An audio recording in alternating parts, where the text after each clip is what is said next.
Muy buenas tardes, ingeniero Humberto Amador. Mi nombre es Héctor Ramiro Pérez Salinas. Soy estudiante de electrónica industrial y a continuación le explicaré el procedimiento realizado para resolver el ejercicio. El ejercicio constaba en el diseño de un rectificador de onda completa con un efecto inductivo, un atraso de un octavo y una corriente promedio de salida de 850 miliamperios. La primera consideración que tomamos en cuenta es una frecuencia de 60 Hz. En la restricción nos dice que el atraso es de un octavo por semiciclo. Por ende, nosotros sabemos que un semiciclo es la mitad del periodo de un ciclo completo. Tomando en cuenta esto, nosotros encontramos el periodo de una onda completa, que sabemos que el periodo es el inverso de la frecuencia. Por ende, esto nos daría un valor de 0.01667 segundos de periodo por onda completa. Pero sabemos que solamente ocupamos un semiciclo, por lo cual lo dividiríamos a la mitad. ¿Con qué propósito? Nosotros tenemos que encontrar el, el tiempo en un semiciclo para nosotros poder cancelar los segundos con los segundos de la frecuencia angular. Porque si recordamos, el atraso solamente tiene que ser un octavo de un semiciclo. Si nosotros trabajamos con una frecuencia de 60 Hz, nosotros sabemos que vamos a tener una frecuencia angular de 377 radianes por segundo. Ese número nosotros lo multiplicamos por un octavo por el tiempo de un semiciclo. Nosotros solamente ocupamos un octavo del periodo de un semiciclo, porque como usted nos dijo, el atraso solamente sería de esta cantidad de un octavo. Así nosotros encontraríamos nuestro U, que sería 0.3926 radianes. Próximamente nosotros tenemos esta ecuación que se encuentra luego después de hacer un par de igualdades y hacer unas integrales. Una vez teniendo esta expresión, nosotros podemos despejar para la inductancia, que al despejar nos quedaría esta expresión, la cual nosotros consideraríamos un voltaje BS de 120 BRMS, voltios RMS. Una vez haciendo esta consideración, nosotros podemos proceder a encontrar nuestra inductancia, la cual nos daría 20.15 microhenries.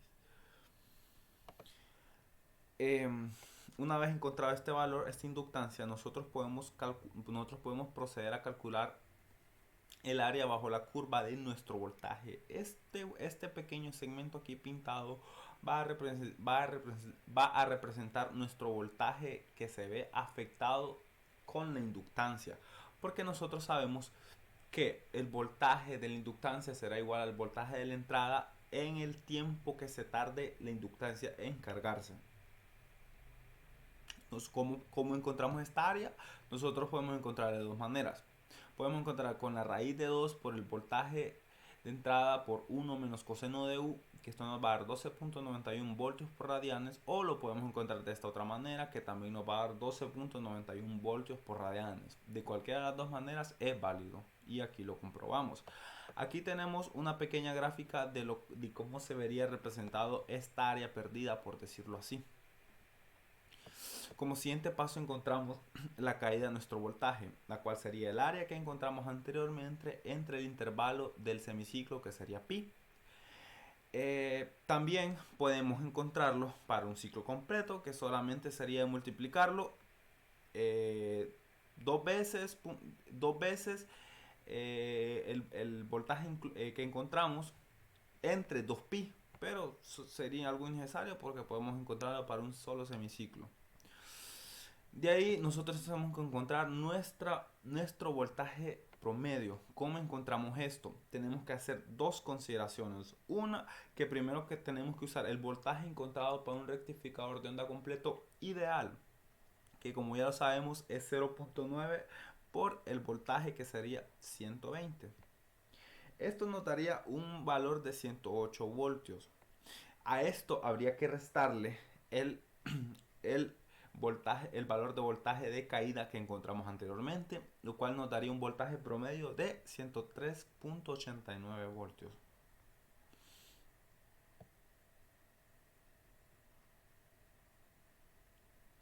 Y con los parámetros anteriormente encontrados, aquí nosotros tenemos nuestro rectificador de onda completa ya diseñado.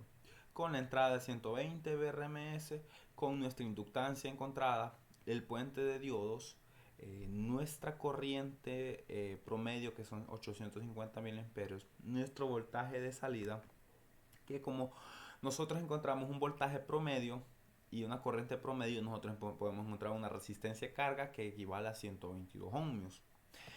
Como siguiente inciso nos pedía la gráfica BS y la gráfica BD.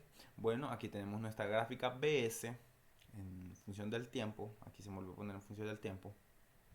La cual alcanza un voltaje de 169.71 voltios pico y 120 voltios BRMS. Como siguiente paso, si recordamos como anteriormente dije, el voltaje de nuestra inductancia, aquí podemos ver el efecto que tiene la inductancia en nuestro voltaje de entrada y cómo afecta su voltaje de salida. Podemos ver que nuestro voltaje, como aquí mencioné en el comentario, nuestro voltaje de inductancia va a alcanzar un valor igual al voltaje de entrada durante el periodo de tiempo que este inductor tarde en cargarse. Una vez alcanzando su estado máximo, o sea, una vez que ya está cargado totalmente, este se comienza a descargar, lo cual representa un voltaje cero.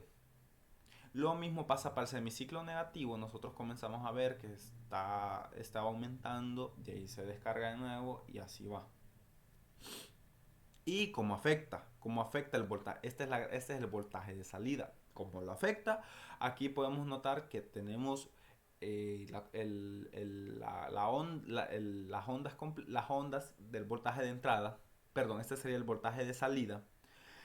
La cual aquí podemos ver el efecto que hace el inductor en el voltaje de salida. Como les mencioné anteriormente, se puede representar como una pérdida de voltaje, por decirlo así, como que no se aprovecha totalmente. Y aquí miramos el corte. Tenemos el corte aquí, el corte acá y el corte acá. Y así sucesivamente se va a ir repitiendo hasta siempre. Y así fue como resolví mi ejercicio para el examen número 1 de electrónica industrial. Me despido y mucho gusto.